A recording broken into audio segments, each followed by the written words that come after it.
The Raven. Once upon a midnight dreary, while I pondered weak and weary over many quaint and curious volumes of forgotten lore, while I nodded, nearly napping, suddenly there came a tapping, as of someone gently rapping at my chamber door. "'Tis some visitor," I muttered, tapping at my chamber door, only this and nothing more. I remember it was in the bleak December, and each separate dying ember wrought its ghost upon the floor. Eagerly I wished the morrow, vainly I'd sought to borrow from my books surcease of sorrow for the lost Lenore, for the rare and radiant maiden whom the angels name Lenore, nameless here forevermore. And the silken sad uncertain rustling of each purple curtain thrilled me, filled me with fantastic terrors never felt before, so that now, to still the beating of my heart, I stood repeating, "'Tis some visitor entreating entrance at my chamber door, some late visitor entreating entrance at my chamber door. This is it, and nothing more." Presently my soul grew stronger, hesitating then no longer.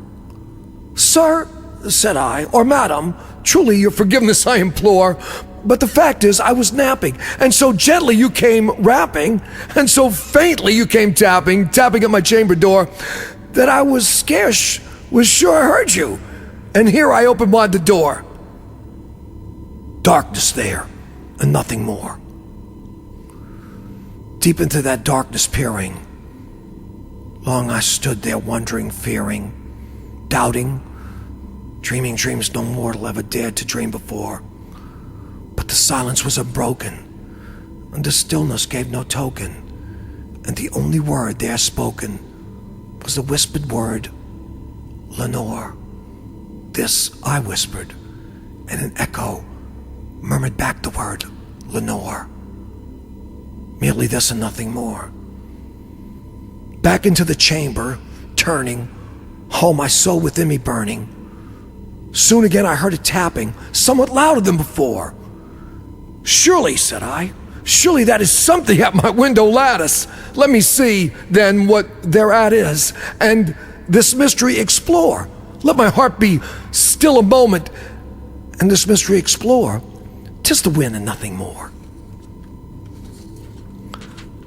Open here I flung the shutter, when, with many a flirt and flutter, in there stepped a stately raven of the saintly days of yore. Not the least obeisance made he, not a minute stopped or stayed he, but with mien of lord or lady, perched above my chamber door, perched upon a bust of Pallas, just above my chamber door, perched and sat, and nothing more.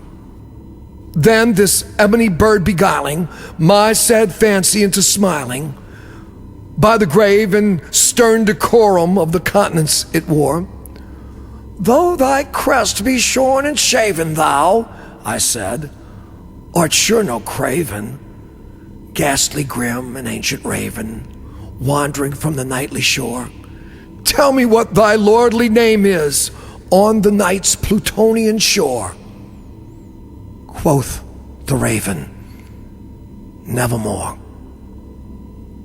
Much I marveled, this ungainly fowl, to hear discourse so plainly, though its answer little meaning, little relevancy bore.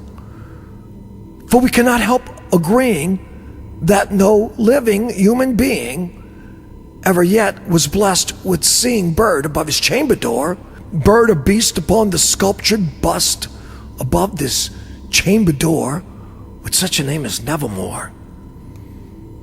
But the raven, sitting lonely on that pallid bust, spoke only that one word, as if his soul, and in that one word he did outpour.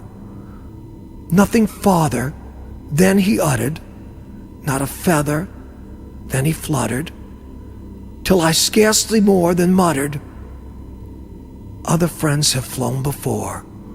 On the morrow he will leave me as my hopes have flown before. Then the bird said, nevermore.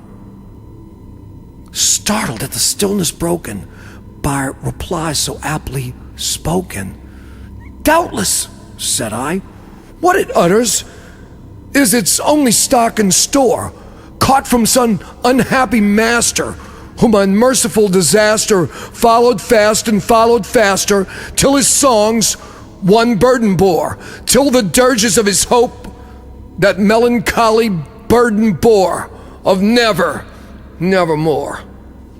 But the raven, still beguiling all my fancy into smiling, straight I wheeled a cushioned seat in front of bird and bustin' door. Then upon the velvet sinking, I betook myself to linking fancy unto fancy, thinking what this ominous bird of yore, what this grim, ungainly, ghastly, gaunt, and ominous bird of yore meant in croaking nevermore. This I sat engaged in guessing, but no syllable expressing to the fowl whose fiery eyes now burned into my bosom's core.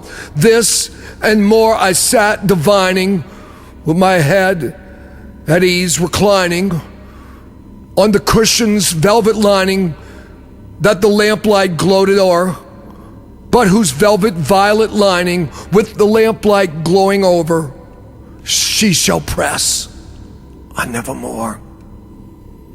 Then methought the air grew denser, perfumed from an unseen censer, swung by seraphim, whose footfalls tinkled on the tufted floor. Wretch, I cried, thy God hath lent thee.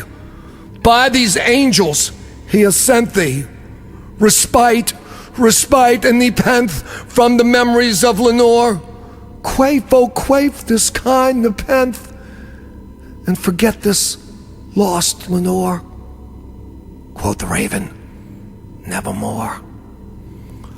Prophet, said I, thing of evil, prophet still if bird a devil, whether tempter sent or whether tempest tossed thee here ashore, desolate yet all undaunted, on this desert land enchanted, on this home by horror haunted.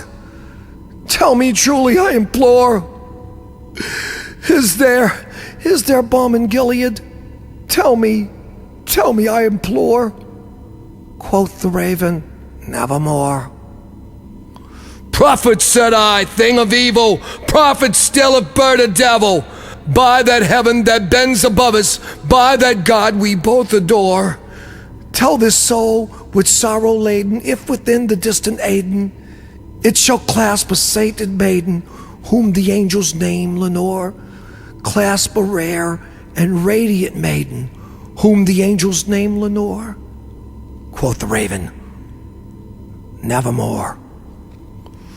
Be that word our sign of parting, bird or fiend, I shrieked upstarting, get thee back into the tempest and the night's Plutonian shore. Leave no black plume as a token of that lie thy soul has spoken.